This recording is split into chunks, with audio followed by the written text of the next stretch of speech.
विक्रांत या फिर IAC-1।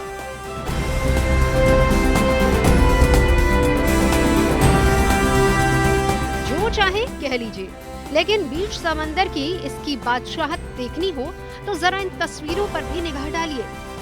ये भारत का अपना शाहकार है, पूरी तरह देसी विजन में ढला हुआ, लेकिन अंदाज दुनिया को चौंकाने वाला।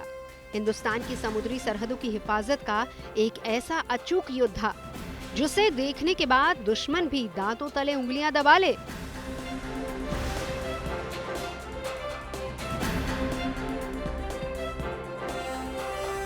इसी INS विक्रांत पर अब इतिहास रचा जा रहा है। ये इतिहास जुड़ा है लाइट कॉम्बैट एयरक्राफ्ट और MiG-29 जैसे विमानों की लैंडिंग और टेक ऑफ का। इस खास मौके पर रक्षा मंत्री राजनाथ सिंह खुद मौजूद रहे। यकीनन ये ऐसा लम्हा है जो हिंदुस्तान की सामरिक शक्ति की कहानी को नए अंदाज में लिखेगा।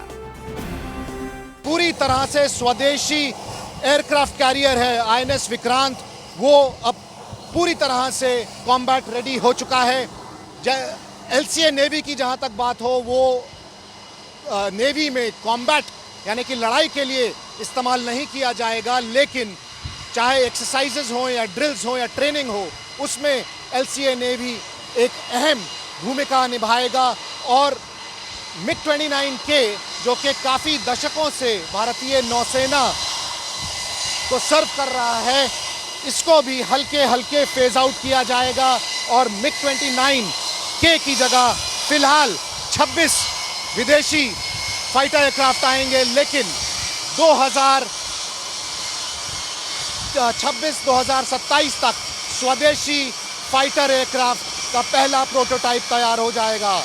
और ये बात साफ है कि आने वाले दशक में भारतीय नौसेना न सिर्फ स्वदेशी एयरक्राफ्ट कैरियर इस्तेमाल करेगी, लेकिन उस पे उड़ने वाले जहाज भी पूरी तरह से स्वदेशी होंगे। ये पहला मौका था जब INS विक्रांत पर फुल फ्लीट दिखाई थी, जिसमें नौसेना के हेलीकॉप्टर और लड़ाकू विमान शामिल थे। इस दौरान नेवी के लड़ाकू विमानों का छोटे रनवे पर तेजी से टेक ऑफ करना ये स्वदेशी लड़ाकू विमानों के साथ एयरक्राफ्ट कैरियर के डिजाइन, डेवलपमेंट, प्रोडक्शन और ऑपरेशन करने में भारत की ताकत को दिखाता है। MiG-29 फाइटर एयरक्राफ्ट इस वक्त टेक ऑफ के लिए तैयार है। INS विक्रांत के फ्लाइट डेक पर MiG-29 खड़ा हुआ है। इस समय 3 MiG-29 fighter aircraft INS Vikrant पर हैं। काफी समय से MiG-29 भारतीय वायुसेना का हिस्सा रहे हैं, लेकिन अब भारतीय नौसेना इनको फेज आउट करने की प्रतिक्रिया में है। प्रोसेस शुरू हो चुका है। रफाल फ्रेंच रफाल और US का सुपर हॉर्नेट के बीच में अभी भी कंपटीशन है कि इन दोनों में से कौन सा भारतीय वायुसेना में आएगा। 26 ऐसे नए विदेशी लड़ाकू विमान भारतीय नौसेना को लेने हैं। इसके साथ ही यहाँ कामोव और अमेरिकन हेलीकॉप्टर MH-60R ने भी उड़ान भरी। ये वो हेलीकॉप्टर है जिसका इस्तेमाल जंग और अमन दोनों सूरत में समंदर की निगरानी के लिए किया जा सकता है।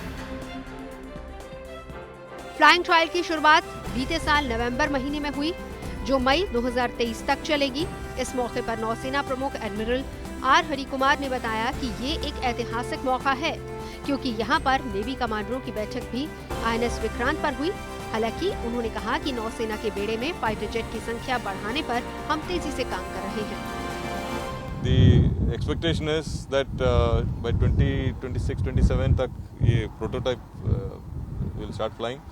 Maybe by 2032-2033 से लेके प्रोडक्शन स्टार्ट होगा। INS विक्रांत में इतनी खूबियां हैं कि अपने आप में एक चलता फिरता शहर जैसा है। दुनिया के वॉरशिप एयरक्राफ्ट की अगर बात की जाए तो अमेरिका और चीन के बाद भारत उन देशों में शुमार है जिसके पास 2 वॉरशिप एयरक्राफ्ट हैं। हालांकि विक्रांत अपनी हिफाजत करने में खुद कारगर है। विक्रांत में 32 मीडियम रेंज की सरफेस टू एयर मिसाइल होंगी। ये AK-630 रोटरी कैनन से लैस होगा। Indian anti missile naval decoy system से लैस, जो लेजर गाइडेड मिसाइल को डायवर्ट करने में भी सक्षम है। विक्रांत के साथ बैटल ग्रुप जिसमें कलबरी क्लास सबमरीन और कुछ डिस्ट्रॉयर्स भी शामिल होंगे। फिलहाल MiG-29 के LCA जैसे फाइटर जेट और MH-60R हेलीकॉप्टर्स इसकी असल ताकत के रूप में मौजूद हैं। इसमें फ्यूल के 250 टैंकर, 2400 कंपार्टमेंट्स हैं।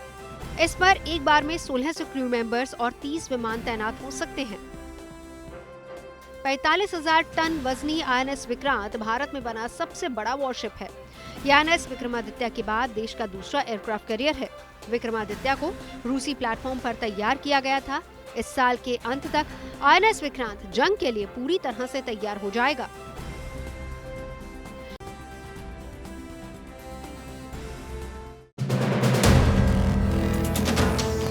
वीडियो पसंद आया तो हमें लाइक, कमेंट, शेयर और सब्सक्राइब जरूर करें।